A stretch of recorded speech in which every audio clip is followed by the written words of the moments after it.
Ao que está assentado sobre o trono e ao Cordeiro sejam tributadas ações de graças e honra e glória e poder por todos os séculos.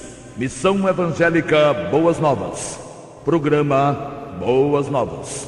O que jamais passou pela mente de pessoa alguma em toda a história do gênero humano, salvação eterna, vida eterna de graça, sem participação humana nenhuma, é o que pregamos, porque é isso que significa o Evangelho da Graça do Senhor Jesus.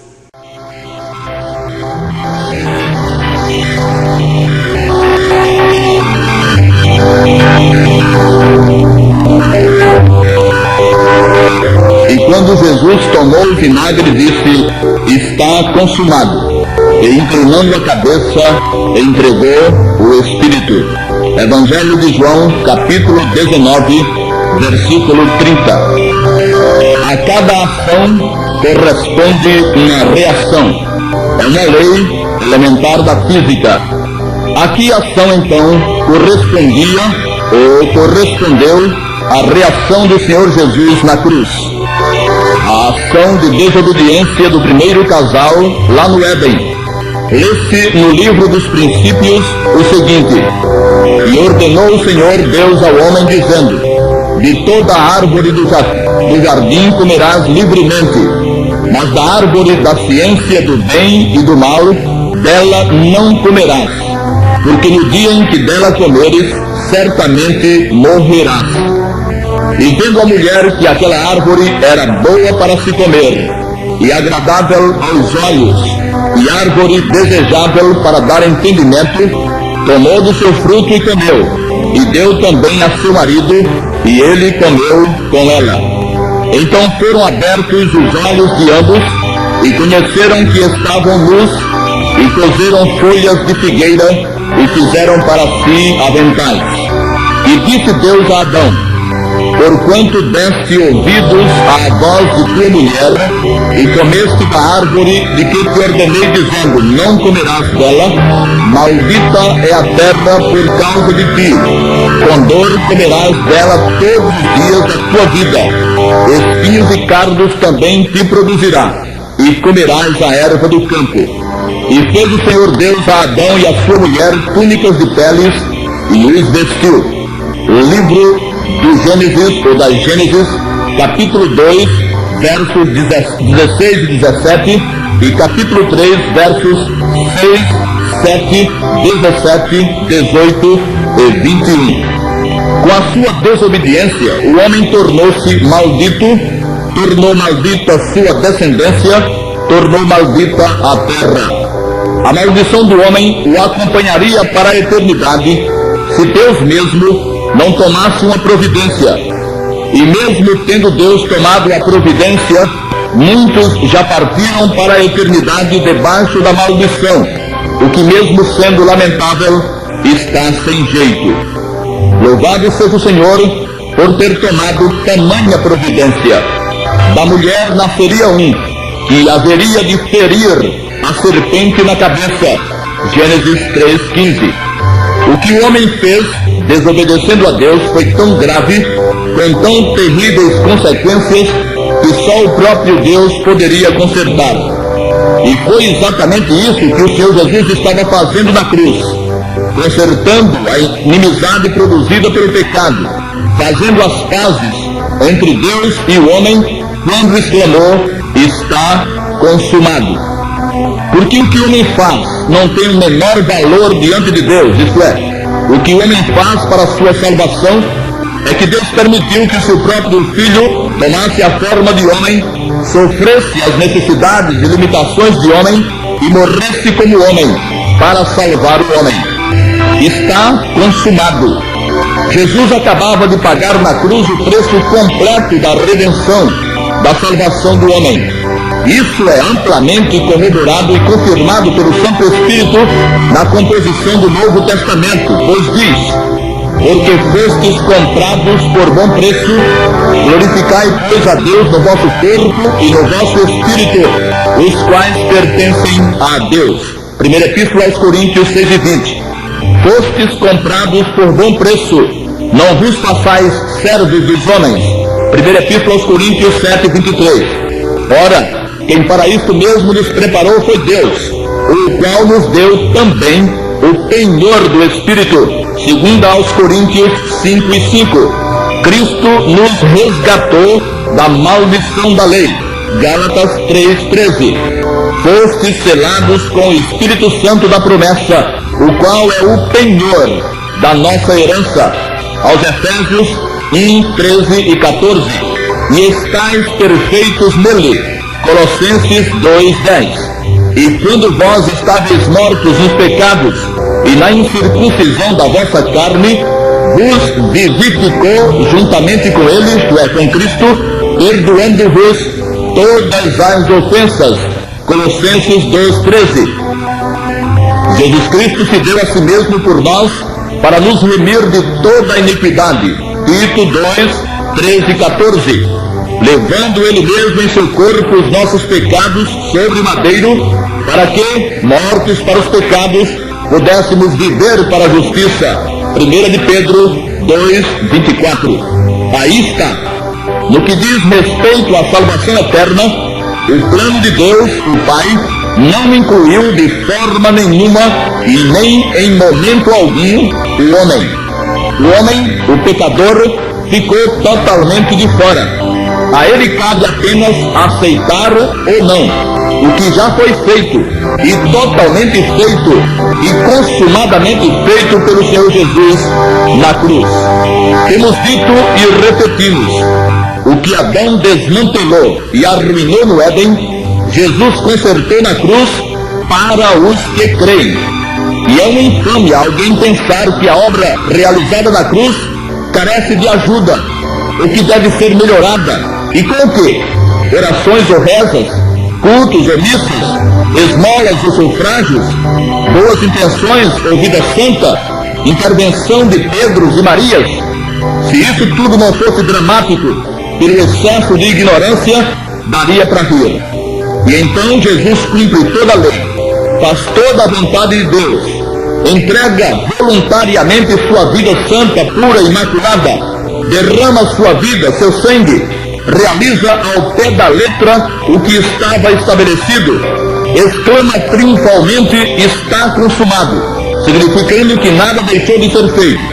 O Santo Espírito então testifica exaustivamente, através da palavra, que o Pai carimbou, autenticou a obra da cruz, ressuscitando o Senhor Jesus entre os mortos.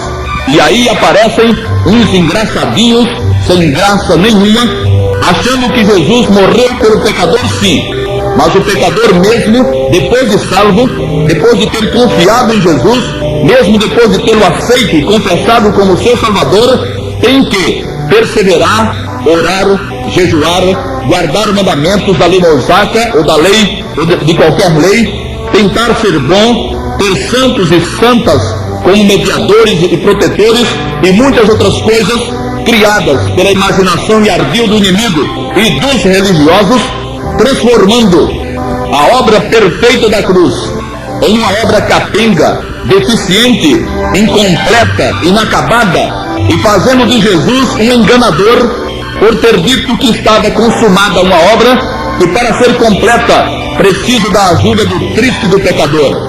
Isso é uma deslavada mentira. Dá para imaginar a vibração, o regozijo das hostes celestiais quando Jesus pronunciou as benditas palavras: está consumado. Estava consumada a obra da redenção. Estava feita e perfeita a ponte de ligação entre o homem e Deus. E agora qualquer homem, em qualquer nação, teria os seus pecados perdoados pela fé e confiança no Senhor Jesus crucificado. Daí Pedro, o apóstolo, ter dito: a este dão testemunho todos os profetas, de que todos os que nele creem receberão o perdão dos pecados pelo seu nome. Atos 10:43. Enquanto o próprio Senhor Jesus, ao enviar o apóstolo Paulo aos gentios, lhe disse: te envio agora aos gentios para lhes abrires os olhos e das trevas os converteres à luz e do poder de Satanás a Deus, a fim de que recebam a remissão dos pecados e sorte entre os santificados, isto é, separados pela fé em mim. Atos 26, 17 e 18. O plano de Deus previa a remissão dos pecados, o perdão dos pecados, a anulação dos pecados. Por quê? Encontrar alguém sem pecados era, assim como é, impossível. Deus não trabalha com suposições, mas com fatos. E o fato que Deus tinha com que tratar era o de uma humanidade afundada no pecado até o pescoço. O Deus providenciava um modo, uma fórmula, um método de salvar o pecador. Pecador mesmo, isto é, mesmo pecando, ou então podia desistir. Porque deixar de pecar e ser bom e tornar-se agradável a Deus, o homem não ia conseguir nunca. O plano previa então substituir o homem pecador por alguém justo, puro e bom, e então transferir a pureza, a justiça e a bondade do substituto pela injustiça, pela impureza e pela maldade do homem. Mas onde arranjar alguém santo, justo e bom para tomar o lugar do homem? Deus, o Filho, então toma a si o encargo de executar o plano e o faz sem uma falha sequer. Venceu todas as dificuldades da carne na carne, como homem. Derrotou o inimigo não apenas no deserto, mas ao longo de toda a sua vida e finalmente na cruz. E então, depois de 6 longas horas na cruz, 6, porque é 6 que o homem vale, é 6 que o homem é. Ele, não derrotado, mas triunfalmente grita: está consumado. Não seja ridículo. Não tente completar o que já é perfeito. Se você já confessou a Jesus como seu Salvador pessoal, se já invocou o poder do seu sangue, então você é um salvo. Sua vida doravante deve ser vivida de tal forma que glorifique ao Senhor. Deve ser a mais santa, a mais justa e a mais perfeita que você puder produzir. Mas não terá nada a ver com a salvação que lhe foi otorgada por Deus, porque ela lhe foi otorgada considerando o que foi feito na cruz, e não aquilo que você faz. Sua obediência diante de Deus ainda é como a noite sem lua, totalmente escura. Pela obediência de um, muitos serão feitos justos. Romanos 5:19. Deus só considera o que Jesus fez. E você, amigo, que ainda não tomou o Senhor Jesus como seu Salvador, que ainda não confessou o seu bendito nome, nem invocou o poder do seu sangue, tenha cuidado. Se morrer nessas condições, estará perdido para sempre. A vida é sua, eu sei, e você faz dela o que quiser, também sei. Só quero fazê-lo lembrado que a Deus ninguém tapeia. Ou Jesus ou nada. E é isso que orações e rezas e velas valem. Nada.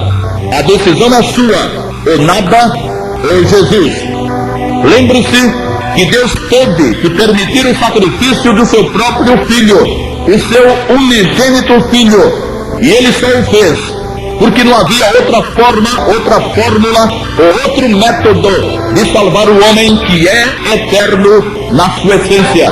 Ou você vai a Deus através de Jesus, ou você não vai de jeito nenhum, e então estará perdido para sempre. É uma pena, mas é uma verdade também e carece ser dita.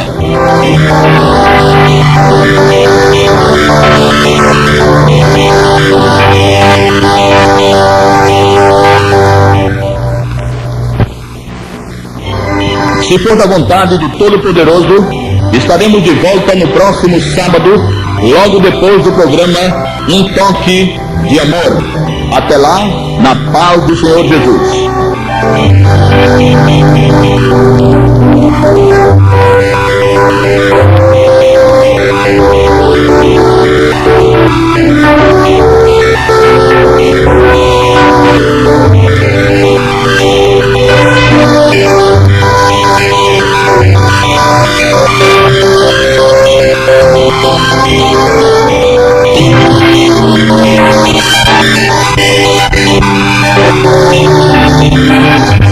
Ao que está está sentado sobre o trono e ao Cordeiro sejam dadas ações de graças e honra e glória e poder para todos sempre. Graças a Deus voltamos. Programa Boas Novas, Caixa Postal 213, Caruaru, Pernambuco. A Missão Evangélica Boas Novas apresenta também pela Rádio Cultura do Nordeste aos domingos os programas Boas Novas às 6h15 da manhã e às 9h45 da noite, Contagem Regressiva. O programa que, sem sofismar e com dados irrefutáveis, afirma que o arrebatamento da igreja ocorrerá em 1992.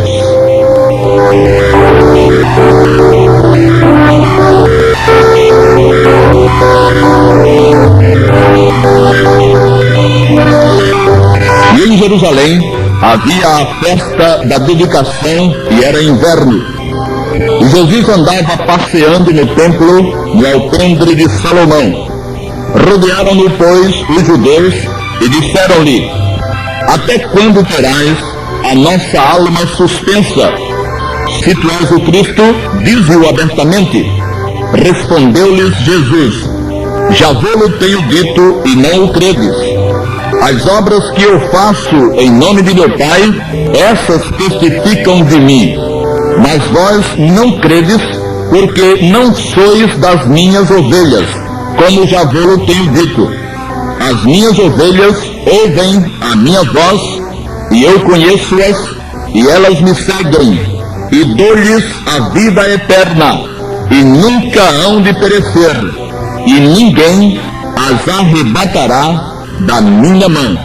Evangelho de João, capítulo 10, versos de 22 a 28. Os homens, ao longo dos séculos, sempre foram ovelhas de alguém. Se nos volvermos para a cultura egípcia, lá encontraremos os sacerdotes, que por causa de sua importância mantinham ascendência sobre o povo. Os filósofos gregos mantinham abismados a seus pés aqueles que os ouviam, e até aqueles que séculos depois, longe no tempo e no espaço, chegam a conhecer suas tiradas sapienciais.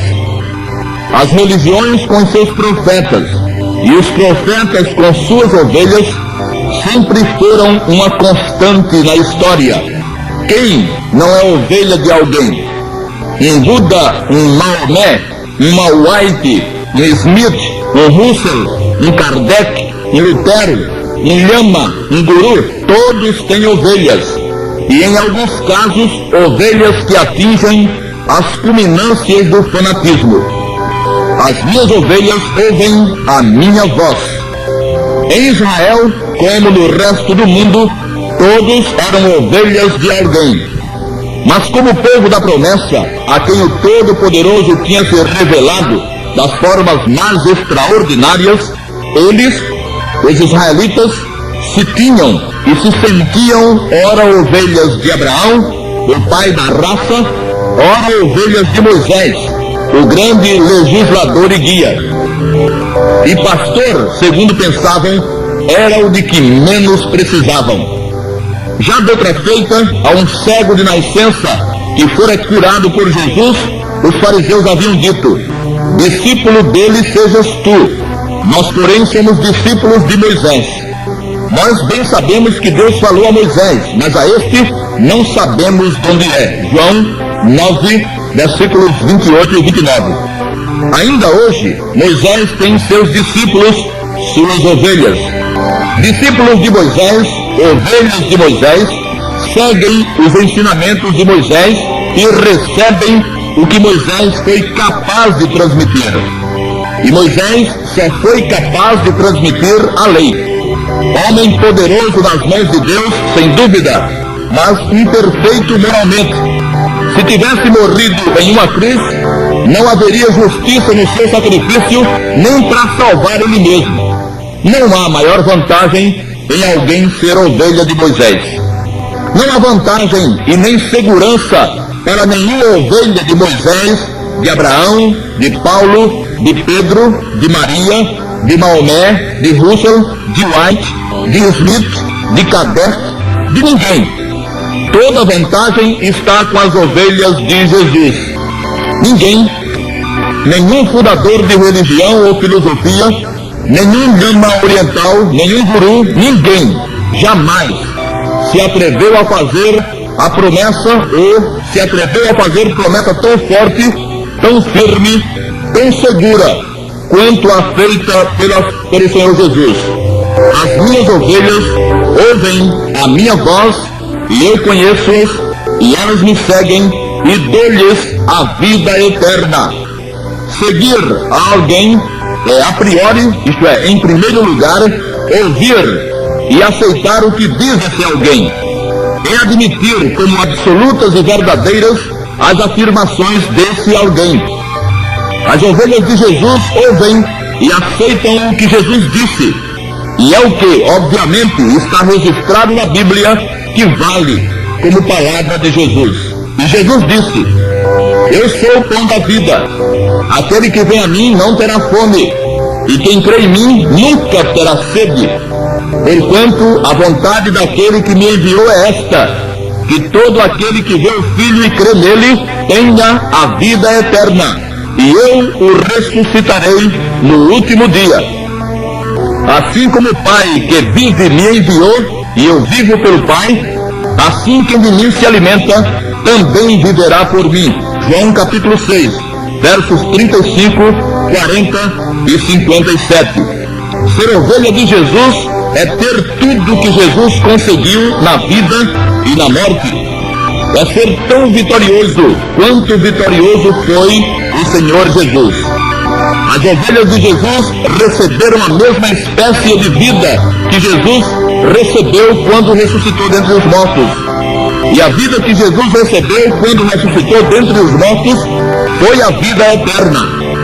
Aquela vida comum, física, com que viveu 33 anos e 6 meses, era a vida humana, igual a que todo homem tem, igual a que o homem possui. E ele a perdeu na cruz, quando a deu por aqueles que nele crescem. Isto é, a vida que Jesus tinha antes da cruz, ele deixou na cruz. Aquela vida recebida no nascimento, limitada pela fome, pela sede, pelo cansaço, e vivida irrepreensivelmente pelo Senhor Jesus, ficou na cruz. Foi dada pelo pecador. E se foi dada pelo pecador, não podia ou não poderia ser tomada de volta. Não era mais sua. Não foi com ela que ele pagou a nossa dívida para com o Pai. Não foi com ela que ele saldou todo o débito dos que nele creem, dos que nele confiam. E quem foi que já viu alguém pagar um débito e receber o valor do pagamento de volta? Aquela vida dada como pagamento na cruz não podia ser restaurada. Jesus estava morto. E Jesus não ressuscitaria se o Pai não o ressuscitasse. Como homem, ele estava morto. Ele mesmo, em espírito, havia descido ao Hades e pregado aos espíritos em prisão, conforme 1 Epístola de Pedro 3, versículos 19 e 20, e capítulo 4, versículos 5 e 6. E tinha libertado Abraão e as miríades de salvos que aguardavam sua vitória. Lucas capítulo 16, versos 23 a 31, e Efésios capítulo 4, versos de 8 a 10. E recebia já no paraíso o ex-malfeitor crucificado ao seu lado. Lucas capítulo 23, versos 42 e 43. Mas o seu corpo jazia no sepulcro como qualquer cadáver. E como qualquer cadáver, o óbvio lhe acontecia. Era um corpo sem vida. Mas como é que estava escrito na lei? Qual era a exigência de Deus o Pai? Lê-se em Levítico capítulo 18, verso 5. Portanto, os meus estatutos e os meus juízos guardarei, os quais, fazendo-os, o homem viverá por eles. Eu sou o Senhor. A assinatura do Senhor no final da afirmação. era a certeza inabalável do cumprimento do que fora dito. E ali no sepulcro estava o corpo de um homem que em vida cumprira todas as exigências da santa, pura e perfeita lei de Deus. Permaneceria seu corpo no sepulcro de forma nenhuma. E a palavra de Deus e a sua assinatura, eu sou o Senhor, cairiam por terra, mas de jeito nenhum. Ipso facto, isto é, por esse fato, porque a palavra de Deus já dissera, ou porque já dissera Deus na sua palavra, ele, Deus, ressuscitou a Jesus dentre os mortos, conforme está escrito. Deus ressuscitou a este Jesus, do que todos nós somos testemunhas. Atos 2:32. E matastes o príncipe da vida, ao qual Deus ressuscitou dos mortos, do que nós somos testemunhas.